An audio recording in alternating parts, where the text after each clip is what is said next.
খাচ্ছিস তুই? কি খাচ্ছিস? রস কিসির রস? খেজুরের আবার রাত করতে কিসির রস খাচ্ছিস তুই? বলে খেজুরের ঠিকই করে হ্যাঁ, ঠিকই করে খেয়ে কারে ঠিক গল্প সব খেয়ে ফেলতে পারবি? বলে হ্যাঁ আর কতক্ষণ আছে দেখি? ঠিকই গোট দেখি কতক্ষণ আছে। এই দেখো সব খেয়ে ফেলবি? বলে হ্যাঁ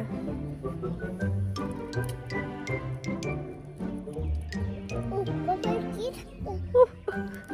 কি বাবা কি ঠান্ডা বল, কি মিষ্টি। বাবা কি ঠান্ডা স্বাদ লাগছে? বলে হ্যাঁ কেরাম স্বাদ? অনেক স্বাদ মিষ্টি? বলে হ্যাঁ বাহ